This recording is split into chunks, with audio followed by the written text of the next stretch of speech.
Hi everyone. Right. Oh, this is very so I'm gonna wait until I've got a few viewers and I'm gonna start chatting. It's daytime, so there's some halfway decent light. If there's loads of gurgling, I'm sorry, my heating is really old and makes a lot of noise. So I'll let a few viewers join and then I will start talking. It's not nail related, so if you're not interested in personal stuff or things not to do with nails, then please sign out now, because this is nothing, well, it'll touch on my business, but nothing really to do with nails today. So I need some lip balm and then I'll be right back.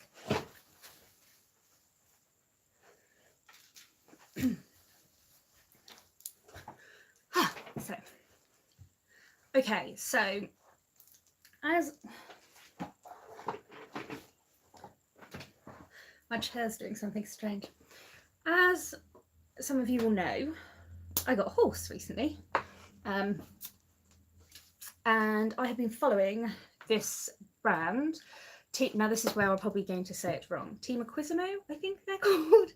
I followed this brand for a little while, and they are doing a brand ambassador search, which I know from anyone watching me from nails will know that it's actually a term I'm not a massive fan of, but I've been really inspired by the way they've been searching for their brand ambassadors. They're doing a whole month-long thing, and every day they do a post and they're asking people to interact. And I've been interacting. I mean, I've been out of the industry 5 years. I've only just got a horse in the last 4 months. The chance of me being selected is very low, but they do support grassroots riders and stuff. So I thought, what, I'll take part. And today's challenge, they have focused on mental health. Someone close to them took their life quite recently. I will pop a link in the description below to the posts they've shared, because they're also doing a crowdfunding thing. And I'm sorry, I'm getting really emotional already. They're doing a crowdfunding thing for it as well. So if you could help raise some money, I will be doing something through the Glitter Fairy or similar to help raise money too. Basically, the challenge was a kind of thing, you never know.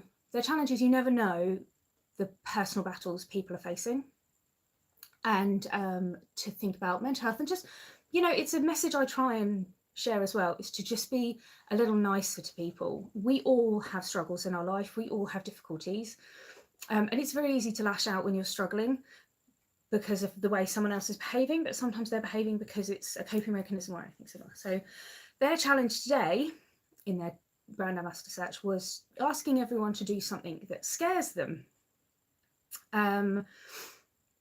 No, I don't really shy away from much, because I try not to be that person. I try to do things that scare me, and I try not to have limits to what I can do and what I can try and what I can take part in.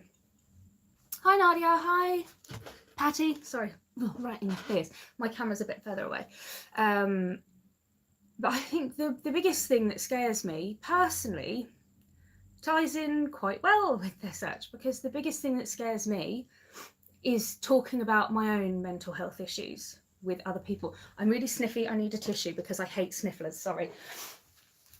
And again, if you're just tuning in, this is nothing to do with nails, so if you don't want to hear them, please tune out, because I don't want you sitting here going, when is she going to talk about nails and glitter, and getting bored. Hi Barbara. So the thing that scares me is talking about my own mental health issues. And openly. I know there's a lot I think in every industry, in all across like the world at the moment, there has been a big, like, the whole it's okay to not be okay campaign and stuff like that, which I have quite mixed feelings about. I think on the whole it's quite a good thing.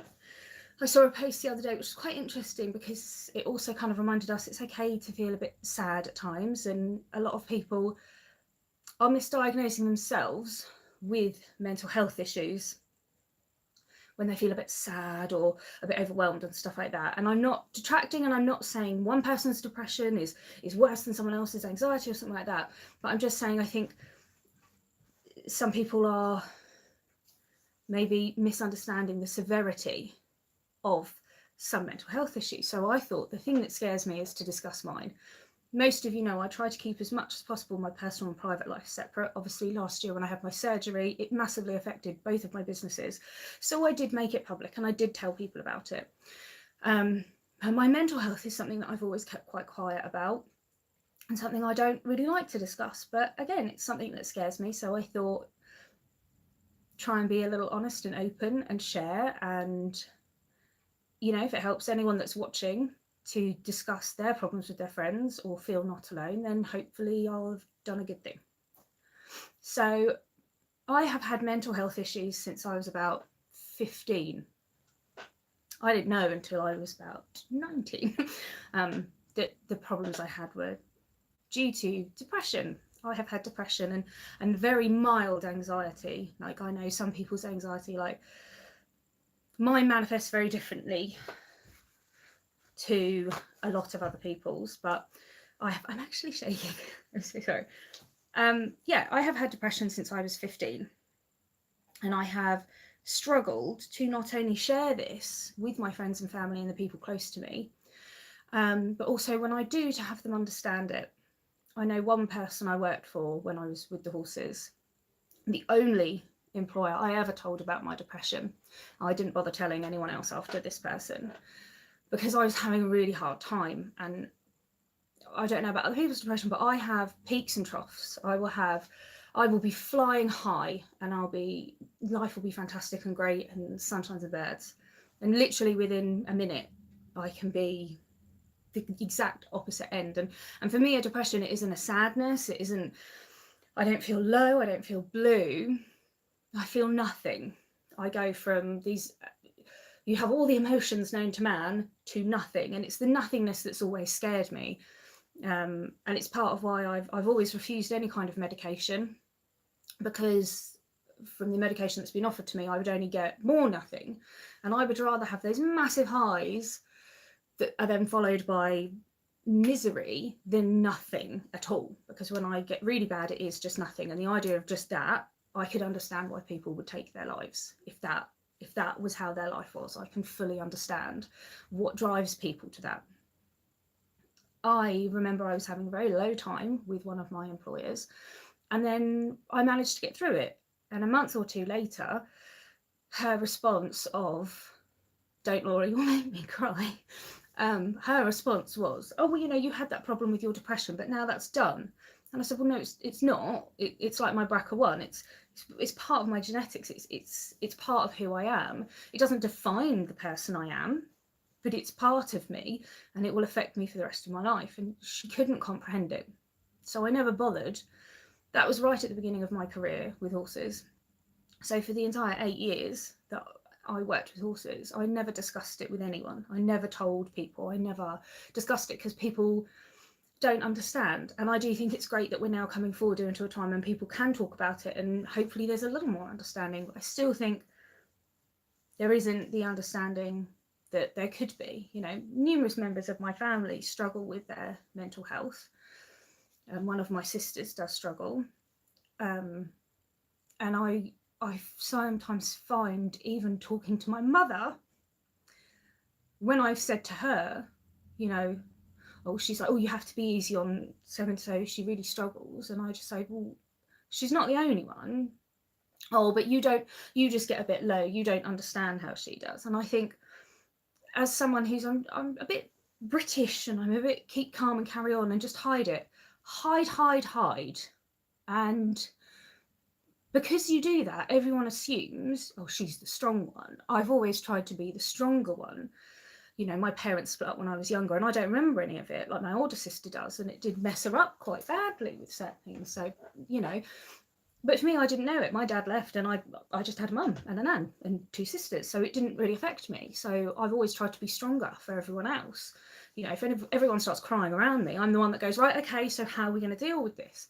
And it's something that I haven't even discussed with my own mother, and she's scared of her phone, so she won't see this. But when I say to her, like, I understand, but she needs to get some coping mechanisms. "Oh, you don't understand how she does." And I got so angry once, I just turned around and I was like, "Well, I do, Mum, because when I lived in the Netherlands, there were times when I tried.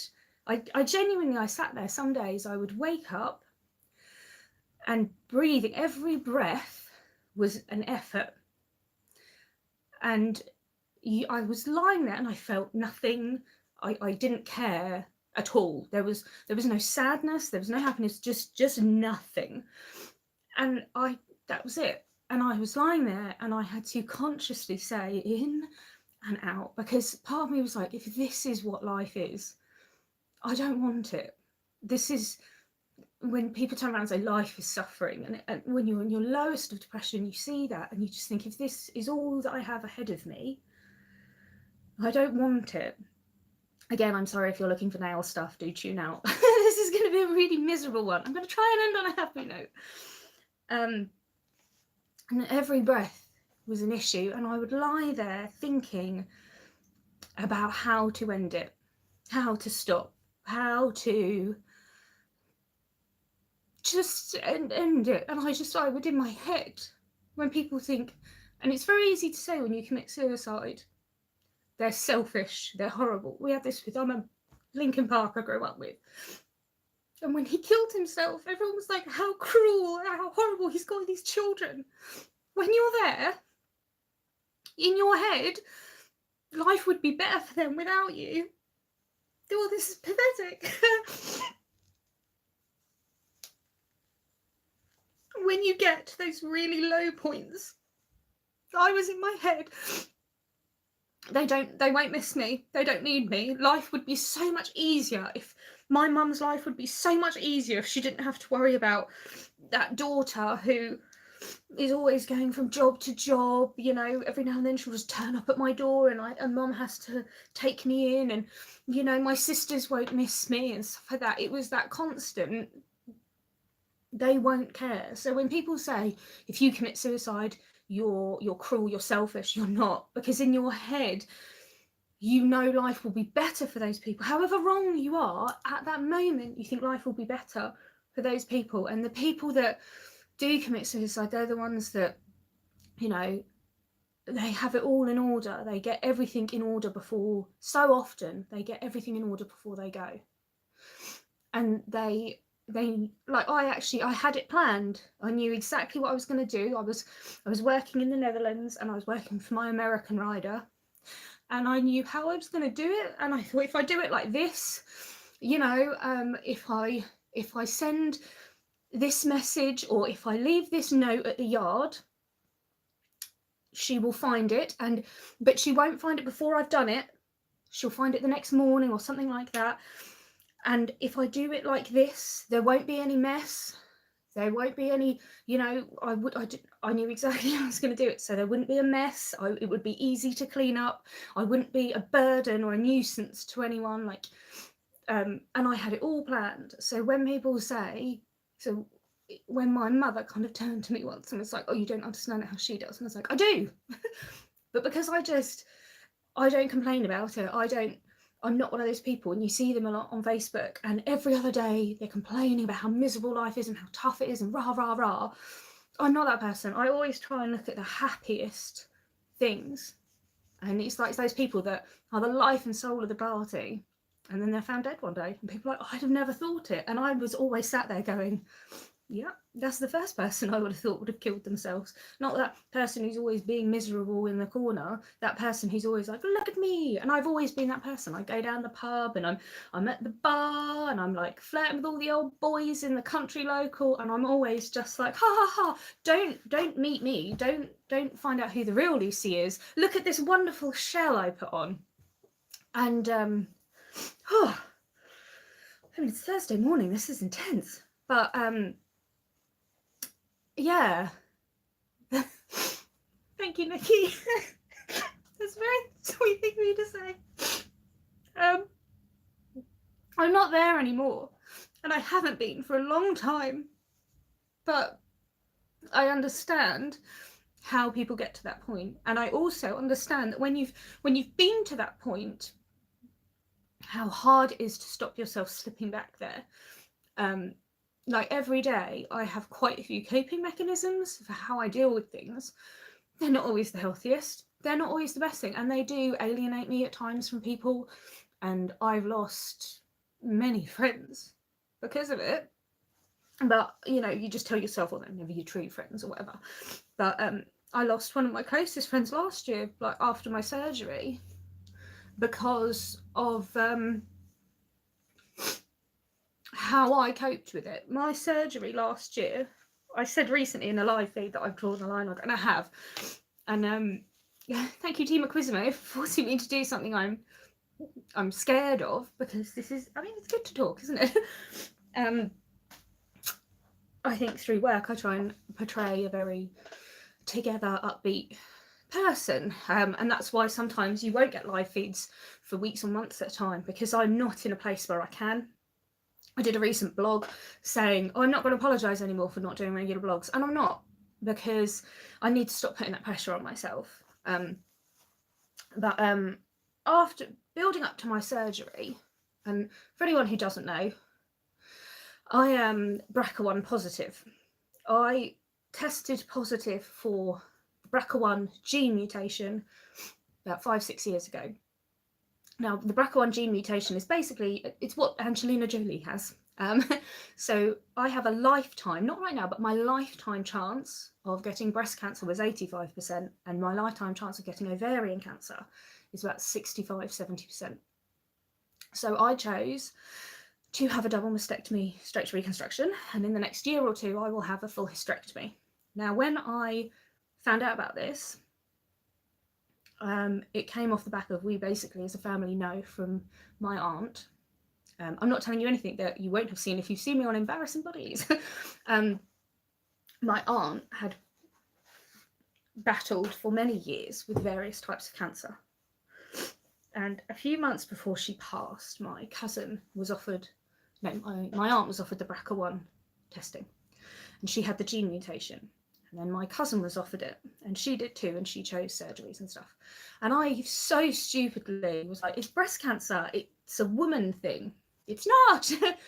They actually got it from, my aunt got it from her father, and he passed it to my father and my uncle. So that's all 3 children got it. We're batting about a 95% positive. I think one of my cousins has tested negative, and that's it. There's a few children as well that won't test until they're 16. So I had just told myself, oh, it's something Nikki's going through. Well, when I started to become aware it's actually something I have to, I was away working a lot. And long story short, when I tested positive, I kind of knew it. It was, without wanting to sound miserable, it's kind of, it was my luck kind of thing. I will read the comments in a minute, guys. Sorry, I feel I have to throw this out before I do. So I tested positive live. They were filming it for Embarrassing Bodies. And I remember because they'd sent a different producer that day. Well, I know why now, which is why I'm very reluctant to do anything with TV or media, because they can be a bit manipulative at times. And they had deliberately sent a different producer who wasn't the kind, caring one we were used to. And when I tested positive, wish negative, I was just like, oh, bugger. That's not the word I used. They had to retake it. But then they started really pushing, and I really loved the fact that the nurse, the breast specialist nurse at that point, just went, you can leave now. And they left the room, and I was like, oh, for fuck's sake, and broke down. Had a good cry with the specialist and the nurse, and then I went outside. Again, he must, very British.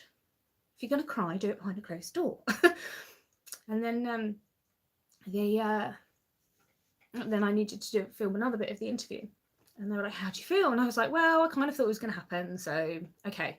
And this was literally minutes after. I just kind of went, well, what are you going to do? And they're like, well, do you not want to cry? Do you not want to rage? And I said, well, I kind of knew it was going to happen. And I was like, my attitude, I've tried so much to be my attitude, and this was a couple of years after I'd left the Netherlands, is there's no point crying over spilled milk, because you're just going to make the puddle bigger.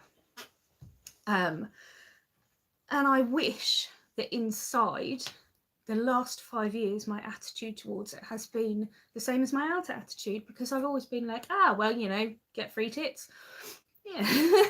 I've tried not to think about it like that. I've tried not to think about this life-changing surgery and stuff. So I felt very detached from my body when I tested positive. And I hated it. It had kept this secret from me for so long, and I'm one of those women as well. Like, I don't know if there's any other women watching. My time of the month, I could feel my eggs popping. I was that in tune with my body. I felt so cheated by it that for these 20 odd years of my life, it never said, oh, by the way, your tits are going to try and kill you at some point in your life. I did feel very, very detached from my body, and I did struggle again. My mental health started to struggle again then, but I always just put on a brave face. I'd seen what my cousin had gone through, which is, I mean, the amount of surgeries and the mistakes and the stuff. And again, this is nothing that hasn't been shown on Embarrassing Bodies, so I'm not showing anything that shouldn't be, but I'd seen that all, and I'd seen what my sisters were going through and how they were struggling and stuff, and I just thought, oh, damn you, body, fuck you. You know, my dad had left when I was 5. He gave me migraines and bad spelling, and now crappy Braca 1. And it was just, I felt like it was, I don't know, unfair, but then I try not to be that person. So every time I felt that, I'm like, you're such an ungrateful bitch. You know, my aunt, they didn't even have this testing when my aunt first got cancer, and she had to battle cancer. And there are people every single minute of every day being told by their specialist they've got cancer, and oh, you're losing your breast next week and you have to deal with this. So whenever people give me sympathy for it, I'm like, I'm such a fraud, I'm a cheat. And I still have those feelings now. I'm considered a pre-viver. I'm not a survivor. I haven't fought cancer. I haven't done that. I've tried to cheat it. I mean, in my head, I think it will get me another way. Like, I was convinced I had a brain tumour after my surgery. Apparently, it's quite a common thing after you've had preventative surgery to be convinced you're going to get something else. Because I do think you can live whatever life you like. Cancer, if it's going to get you, it's going to get you. And I just thought, it's going to get me. And I feel now, I still feel, and these are things I haven't discussed with anyone, that how odd is it that it's easier to discuss on the internet, on YouTube, than with my nearest and dearest. But I still feel like such a cheat about it all. And after my surgery, like building up to the surgery, I just threw myself into work. I had to get everything ready for the glitter fairy. I wasn't going to be there. Christy, God bless her, would come in once a week and restock. Ian, Mr. Glitter Fairy, he worked an hour away. He worked 11-hour days. He would drive an hour to work, come home, and then he would sit and process orders for a month, because I was in Lincoln recovering, because my surgeon is in Lincoln, and all I was thinking about was that. And so the minute I had, like, just before my surgery, it was like 2 days before I stopped working, it then started, like, holy crap, there's time to it. I was so good. And again, even in front of Ian, the day of my surgery, I was going in, I was making jokes, stuff like that. I remember, like, he left, and then the nurse was walking me around to take me to put my sexy stockings on and get ready for surgery. I walked around the corner and I was like, can you see me? And she went, no. And I just went, oh God. And it's ridiculous that I find it easier to cry to strangers than people nearest to me, but I don't want to show this weakness to them. I don't want to be that person. And then after the surgery, I mean, medically speaking, it has been, you know, my surgeon is amazing. I love him. Mr. G. I can't pronounce his surname. Gravamadza, I want to say. It's Mr. G. Yeah, he's amazing.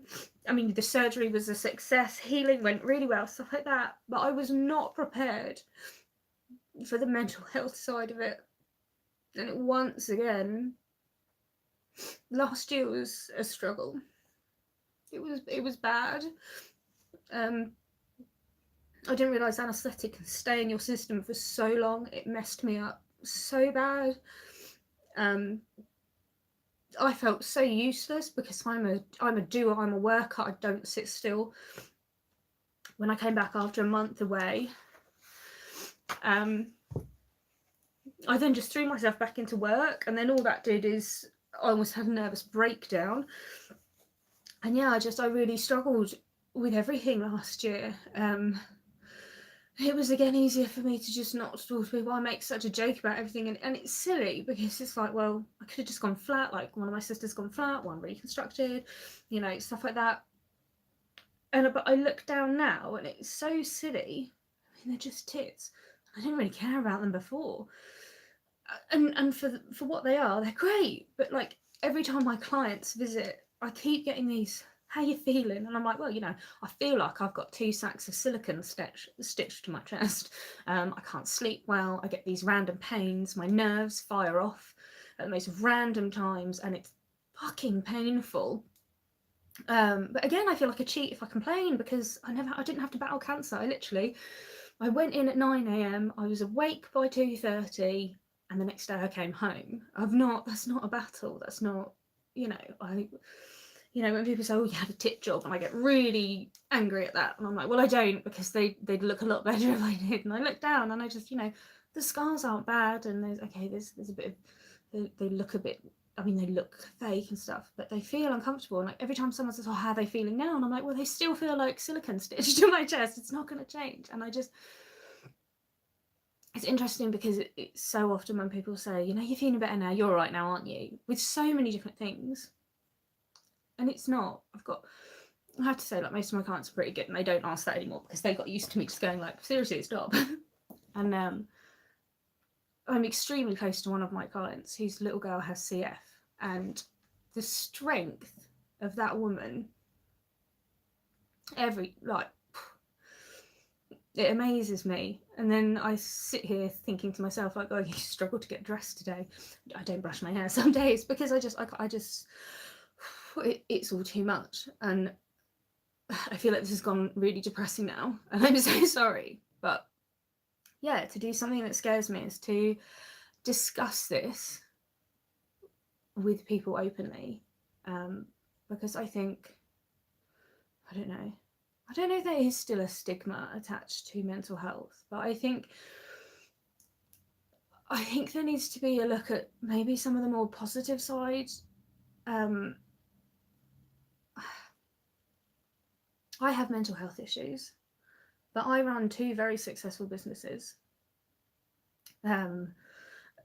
It's not the end of the world, and I think a big part of that is, if you can try, and I'm not lessening it for anyone because I do know what it's like to be as low as you can be, but when you get to that point, it is that cheesy thing that only you can help yourself. It is only you that can get you out of that, and it's really awful when, I imagine, on the outside someone's trying to help that person, but they have to want to help themselves and get themselves out of it. But I think we need to stop letting it define the person we are.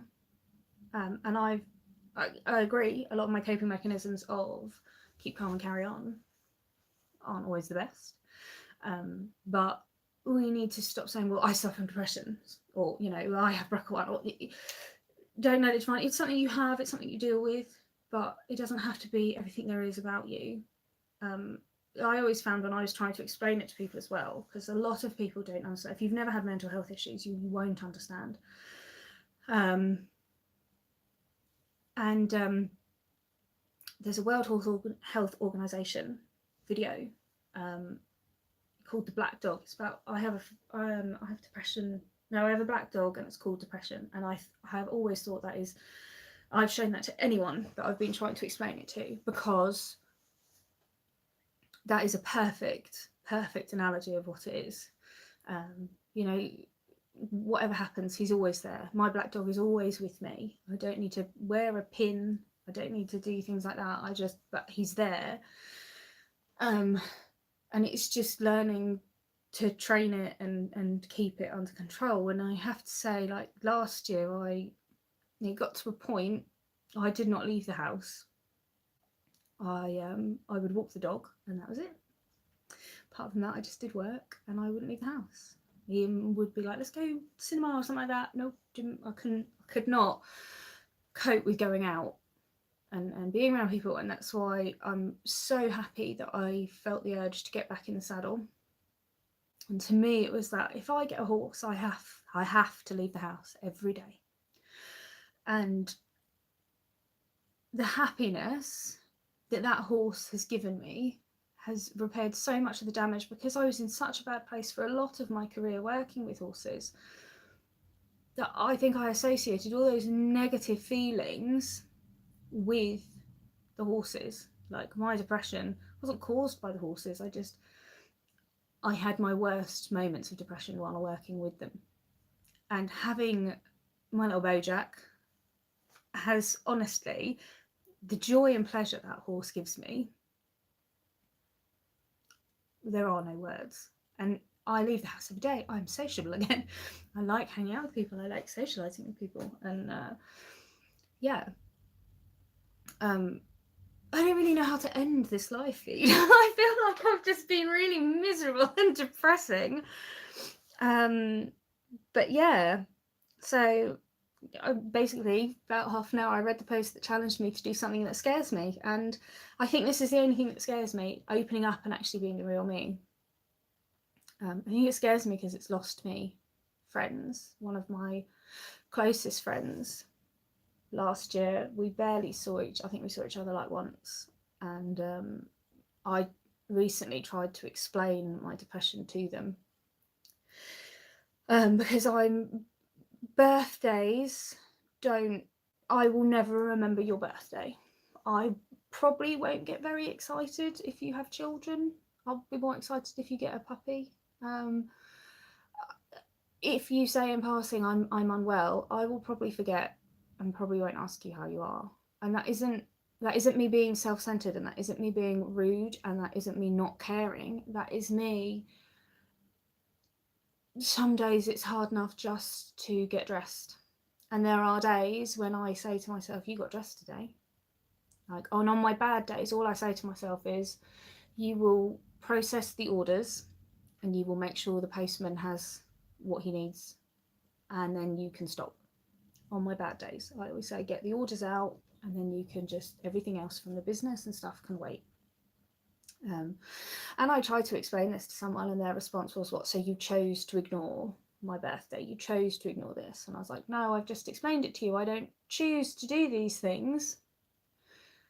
Is how I cope. And my closest friends, Christy, Laura, people like that, they know when I go silent, they don't smother me. My cousin Nikki, when she goes silent, when I go silent, we will just check in, and it'll be like once a day, we'll just send each other a message, love you. That's it. They don't ask anything of me because they know I can't give anything. You know, Ian has slowly learnt that some days when he says I love you, I can't say it back. And it's not because I don't love him, it's because I don't anything. There's nothing there. So, you know, he has had to learn to deal with mental health issues because I have them. And I think, okay, so maybe that's the note I can end this on, that if you have never had mental health issues, maybe take a few minutes today. Again, I'll put a link in the bottom below of the Team Aquisino post and also of the World Health Organization video. Watch that video, because if you've never had mental health issues, I can imagine you would struggle to understand what it is. So watch that, and hopefully that will help explain it, so that when your friend goes silent, or they lash out, or they'll be high as a kite and then they lock themselves away, or anything like that, hopefully it will help you understand it, and it will hopefully, you know, help you to help them. You know, and we always see it, the cliche thing is, oh, what have you got to feel bad about? We already feel guilty. I feel guilty every second of every day. You don't need to make me feel worse. What have you got to feel bad about? Nothing. That's it. Because I look at my life and I say, I have a roof over my head, I can afford food in my stomach, I have clean running water, I have the NHS. There is nothing I have to feel bad about, but that isn't what depression is. So saying things like that doesn't help. Oh, let's do this, let's do that. I mean, I do agree that to try and encourage people to get out, I can just say, I'm going to take the dog for a walk. Do you want to come with me? You don't have to say anything, just take the dog for a walk, because numerous clinical studies have actually shown that leaving the house and getting physical exercise in the outdoors does help with mental health. Again, get a horse. You have to go outside. But yeah, so watch those videos and watch that video, and hopefully it will help you to understand and help other people. And if you can do something in your life today just to make it a little easier for someone who has these issues, these problems, then do. And And I think another thing, I have to say to people that are going through this, I like the person I am. I try my hardest to be a nice person and a good person. I make lots of mistakes. I say things without meaning or even thinking about the intent that someone else could take it. I will say something with a harmless intent, and someone can take it as the biggest offence. And again, I've lost friends over it. It wasn't. Nothing was intended. Nothing. Nothing malicious was there. I'm not a malicious person. I know what it is to suffer every day. I know what it is to struggle with life. I would never put that on someone else. I mean, it's part of the reason I was never the most maternal person. Another thing with the Braca one, I had to accept the fact that I can't give this to another person. Like, if I have a child, they have a 50-50 chance of being Braca one. Now, this is not me judging people who are Braca one and have children. Do it, go, do it. But me personally, I couldn't. If I had a child and they had Braca one, if I knew I had Braca one and I had a child, knowing that they might have that, and putting another human being through what I have gone through with it, I couldn't do that. And again, I'm not judging people who have chosen to take that risk. That's your choice. But for me, I couldn't do that. So to have that, that's another thing, even from a woman who's not very maternal, to go, well, you're never gonna have kids. I don't want to cause harm and pain, and I'm pretty sure any person in your life that has any mental health illness, they don't want to cause it either. If they forget your birthday, it's not personal. Maybe they struggled that day. Maybe they thought about your birthday. This is a big thing for me. I know things are coming up and I know social events, but it gets to the evening and I just say, I can't go. There'll be more than 3 people there. I can't go. I can't do it. I can't. And I've now reached that point where I'm sick of that. The group Lucy, the on display, they're always laughing, always happy, always funny. I can't. I'm sick of her. I don't like her.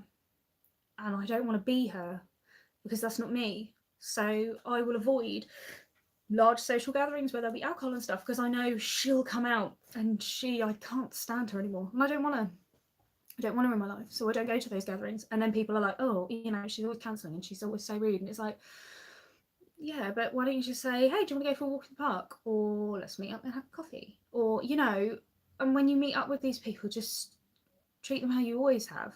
We don't want to be treated like someone who's about to break down and like kill ourselves or anything. We just want we want to be normal. But sometimes just doing normal things every day it's hard. That's it really. So yeah, this is my thing that scares me. Discussing all of these issues. Good job I didn't put makeup on because I have my lovely my size now. I'm going to have a quick read through your comments. So sorry if you get a nice shot up my nose at this point. Thank you all for being here. Thank you for all staying. I'm amazed that so many people are still watching me drivel on. Right. Oh, Lucy just tuned in. Thank you, Jen. Nikki made me cry. Love you. One of my uncles committed suicide. And my mother couldn't stop saying how selfish he was. Like, no, in that moment, literally the only thing that seems rational. And it is. And he will have convinced himself that your mother's life would have been better without him. And that's the sad thing. And the scariest thing is, when you get to that point, no one can save you but you. It was me that had to pull myself out of that. And I understand how people get to that point, and I understand how they could take it away. I mean, I understand the anger at people doing it, leaving families behind, but I understand it from their point of view. You know how much I love you. And think, oh, I love you too, Emma. We have spoken openly about this numerous times. I don't have much understanding on mental health to deal with it, etc., but I try to understand. I love you. I'm always here. Feeling very rejected. And Laura, you know what? Laura is a perfect example of someone who doesn't have any mental, well, you might do. I'm sure we all have a level of it, but Laura didn't really understand it. But she is one of my friends who has made the effort to understand it for me. And doesn't get offended and doesn't take it personally. And I think that's the most important thing when you're dealing with people with mental health. Please don't take it personally when we shut ourselves away, or we can't talk, or we can't be the friend that we once were. It's not you, it's the black dog doing it to us. It's not. And there are times when I'm inside, I'm screaming at myself, care, make an effort, care. There's the guilt again. I'm just making myself feel guilty because I can't care, and I don't. And yeah, so yeah, the thing is, we're all guilted into putting your emotions on the back burner because it could be worse. But just because someone is going through something doesn't make your issues less. Thank you, Jen. Never feel like a cheap please. I've not wished it on anyone. If you could. Thank you, Hayley. And that, to be honest, that when people have said to me, like one of my last riders, when I tested positive, he waited a week before even asking, and I'd had to take the day off work, and he waited a week, and we were in a lorry to a show somewhere, God knows where. I'm loaded up, and then he's like, so what happened then? And I was like, what? So at your appointment last week, what happened? And I went, oh yeah, I mean, I tested positive. And he went, well, what do you do now? And I was like, well, I've got all these options, blah blah blah blah. And he looked at me, and I kid you friggin' not, he looked at me and he said, I just think all you girls are making a fuss out of nothing. Why don't you just wait and see what happens? And I just looked at him, and I was like, well, if I wait and see what happens, the chances are I will get cancer. And the studies at that time suggested if you're BRCA1 positive, if I were to get cancer, it would be more aggressive than if I wasn't. Now studies have actually shown survival rates are about the same, whether you're BRCA1 or not. But at the time, I was like, well, if the chance of me getting cancer in my lifetime is 85%, that's pretty fucking high. And if I do get it, it will probably kill me. And I do think, if anyone, this is why I really, oh my God, I get so angry when people send me those messages like, oh, let's raise awareness for breast cancer. Like, share on your status how many bras you're wearing and stuff. Oh, fuck me.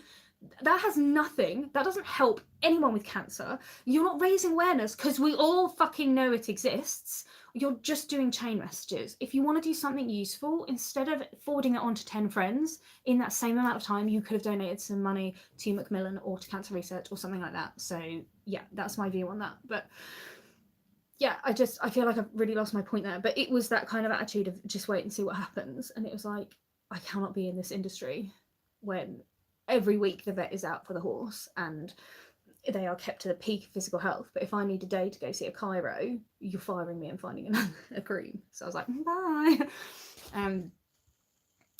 Yeah, so and if anyone has seen someone suffer from cancer or die of cancer or battle it, if someone said to you, you can have this 6-hour surgery and you won't get, the chance of you getting that cancer is down to about 2% when the general population is like 10% or something, you would take that. You would, in a heartbeat, you would take it. Yeah, so okay, you're not a fraud, you're not a cheat. It's your worries and fear, and no one has the right to say you should feel lucky. It's not, I know, but yeah. And I do have to say though, like one of my clients, she had breast cancer and she passed. She got a brain tumour and she passed, last year, the year before. I was going through a really bad time and I didn't attend her funeral, and I still beat myself up about that, but it was just before my surgery and I couldn't, it was too close. I freaked out and I couldn't go. And she was always so lovely and supportive and loving and caring.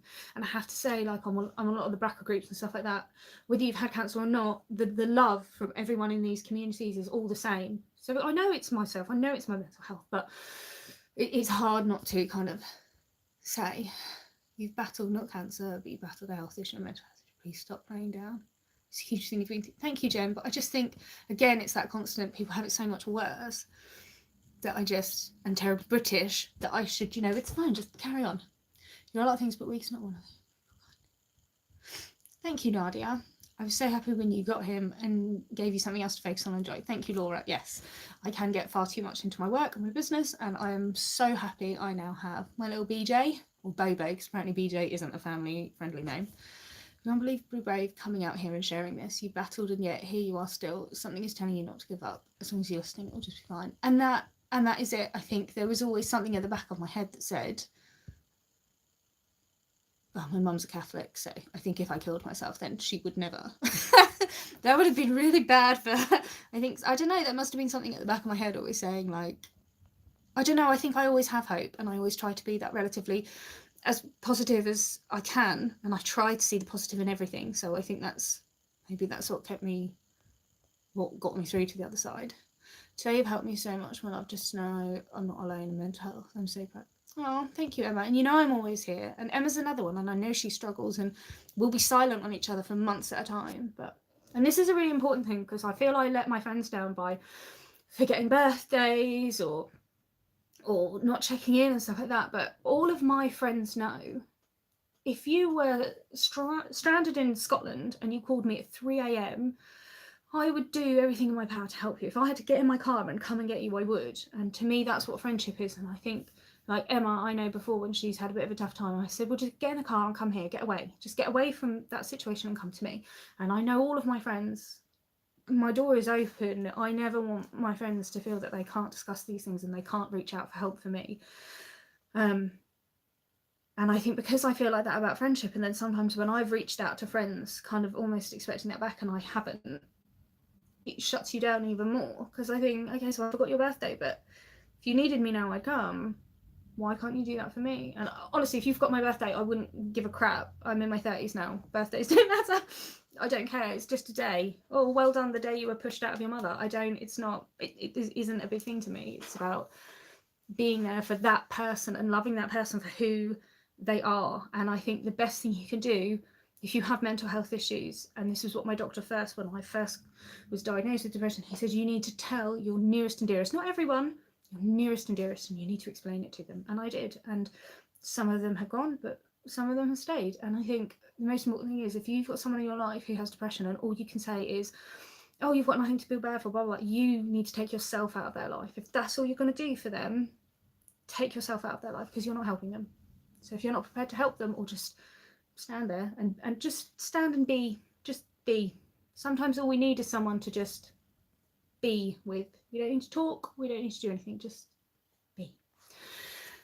Someone who can accept us, and it's fine. People love you for you.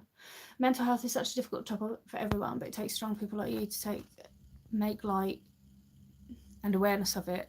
You're inspirational to a lot of people. Thank you, Chantal. I think it's important to try and make light of in what can be quite stressful issues. I think that's why there's certain quite intelligent comedians I like, because they take these horrific issues and make them funny. Because if you can't laugh at life, that's when it all starts to struggle. I'm sending big hugs. You are loved, and thank you for helping us. I so hope it helped you. I think it really has. Thank you, Jane. Bernardo, hi Lucy, my name is Rose. My grandson is suffering from mental illness and he's only 13 years old, and it's so hard to deal with this. My daughter is a single parent and it affects everyone. And it does, and it's, all I can say is at such a young age, just try to be the support that he needs, try and understand it, and there's nothing wrong with him. And I think that's a big thing, especially when you're younger, that it's not something that's wrong with you. It's just part of who you are, and you just, it's something you have to learn to live with and cope with.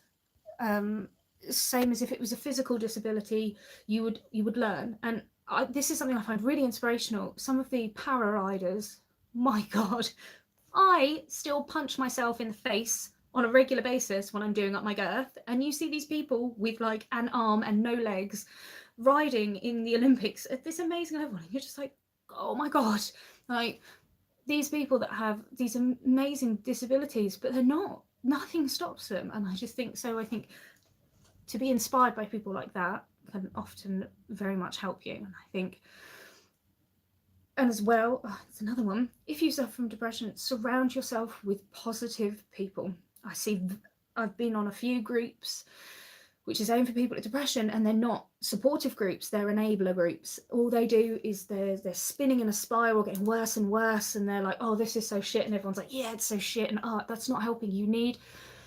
When you struggle to raise yourself up, you need to be around people that can, not people that will pull you down and keep you there. You need to pull yourself up and out of it, and you need to want to do that and surround yourself with people that will help you do that. Who don't understand mental illness. I think people are starting to understand it, but there will always be, no one will ever truly understand it. Don't cry, you're a good person. Thank you. Thank you. Well done for talking so openly. Thank you, Leanna. What an amazing thing to talk about. Don't normally comment on things like this, but everything you've said makes so much sense. Thank you, Carleen. And as I said, this is the thing that scares me because I don't like talking about it. I'm glad you shared this. I've struggled with depression and anxiety my whole life. It's genetic. All my mother's side, all my family are batshit crazy, and it's okay. Batshit crazy people equal awesome. Yeah, I mean, my family were all quite special, and I was chatting away to my business advisor on Tuesday, and I was saying a few things that I really struggle with in business. Like when this happens, I kind of like lose my shit a bit. And he just looked at me and was like, so when were you diagnosed autistic? And that was another thing. And I was like, I'm pretty sure, like my sister and I were chatting the other day that we're definitely on the spectrum somewhere there. So I think that's another thing I now need to look into. But I then need to deal with other coping mechanisms to deal with that. But you know, I think it all makes we're all different, and if we were all the same, how boring would it be? I had breast surgery last year after bloody discharge and changing breast tissue, bloody scary stuff. So hats off to you, Lucy. I'd have done the same. Thank you, Barbara, and I hope you're healing well. It's been amazing for me. And the day I turned up on your doorstep with 3 kids in tow meant the world to me. Yeah, Emma had 3 children under 6. I don't like children. That was a fun weekend, but I got on well with them. We had fun. I've struggled my whole life with mental health. The last 2 years have been so hard, with PND as well, and having borderline personality disorder, which freaks everyone who doesn't understand. You've given me strength. Thank you, Leanna, and have that strength because you're not alone. And you know, just keep doing what you're doing. Keep every single day. And you know, if you've got PND, so you've got children and you've got someone in your life, and just remember, in your lowest moment, you are everything to them. You really are. And never think that their life will be better without you, because it won't, because no one's life is better without the mother, you know. Just keep strong, and I'm glad that I've managed to help one person. I'm helping my grandson with his mental health. He's 11 and been under CAMS for 5 years. I'm not sure what that is. He's been brought on through reactive attachment disorder, and that's something else I don't understand. But wow, 11, wow. See, that's it. And I think that's such a good thing these days, is that there's so much more awareness that we're able to help people from such a younger age. Like you think, like again, like with the autism thing, like 50, 100 years ago, people had no understanding. And can you imagine the life those people must have led? You know, and I just think that's another positive. The time that we live in now is a time where there's so much more that can help, and we're all trying to be nicer people in society. But yeah. I suffer also and feel like, why me? But my children who have autism inspires me all the time to pull myself through my struggles. Exactly, Jen. And that's it. And I think that why me is something I refuse. I will not allow myself to be that person. That is one thing I will never go, why has this happened to me? It's so unfair. And I refuse to do that. The fact that I live in the UK, life's good. You know, I see the people on the Braca groups in America, and Jesus, you know, no insurance covers them. The amount of money, we looked into one surgery before Embarrassing Bodies came along to help my cousin, and it was like hitting £70,000. My God. Yeah, so yeah, I think I just try not to do the whole why me thing. I thank you for commenting on my comment. That meant the world. I have 3 children there, my strength, but sometimes it's hard. It is, and I understand that, but you've made 3 beautiful children. And again, like, I can't imagine my life without my mother, and we drive each other fucking batty at times. And as I said, you know, she struggles to understand sometimes what I'm going through, but you know, she was raised a Catholic. She was raised by nuns, for God's sake. She does what she can. But she is the most amazing, wonderful, kind, caring woman. There's nothing my mother won't do for anyone. You know, my friend Christy, she's expecting a baby, and my mother to my mum, it's she's having another grandchild. She's so excited because she's having another grandchild, because Christy is so close to me. And I just think, oh, my mother's an amazing woman. And maybe that was it. Maybe when I was really low, I told myself that her life would be better without me, but something in the back of my head said it won't. You'll break her if you do this. So yeah, don't, you know, your children need you. I just try and understand more with George. It's hard for all people, but doing this, you're helping sufferers and people who don't understand each other. I love you too, Laura. CAMS is Child and Adult Mental Health Services. Thank you. Attachment disorder is a lack of connection with paternal parents. I'm his legal guardian and brought him up. Oh, okay. See, I ever did school day. I stalked you for a reason. We were destined to be besties. Yeah, Laura did stalk me. I probably wouldn't encourage that with people with mental health, to stalk them, because that won't help. I have a lot of paranoia issues. I feel like I'm being watched all the time. All the time. So relaxing is something I struggle to do because I feel like there's always a camera on me. It's you just made me think of something else I was going to say, and it's totally gone. I've been watched all the time. I'm sure it'll come back to me. Right, one more comment. I've been rambling on for almost an hour now, so I should go. I've got a client at 11. I understand your struggles, hon. I suffered with depression when my daughter was born.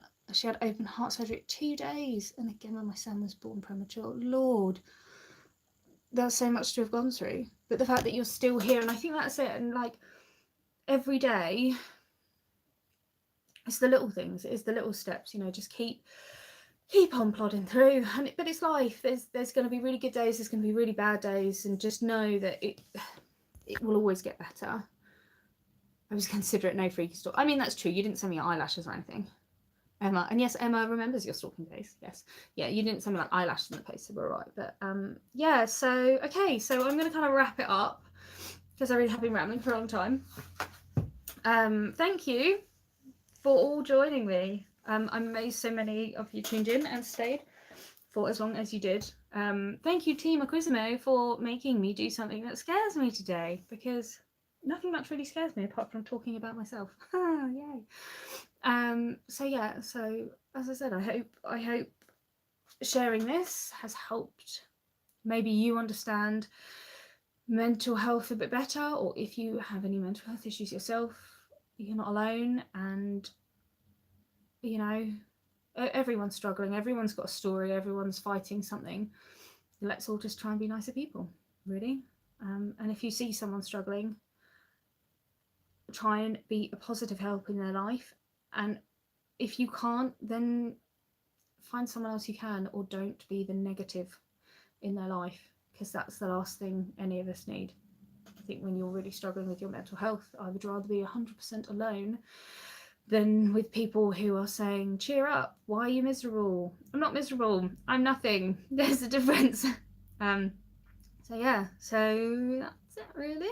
So I hope you all have a lovely day. I'm going to go take some painkillers because I've been crying, so I'm going to get a lovely headache in a minute. As I said in the description, I'm going to pop the link to that Team Aquisimo thing, and then and the Black Dog video.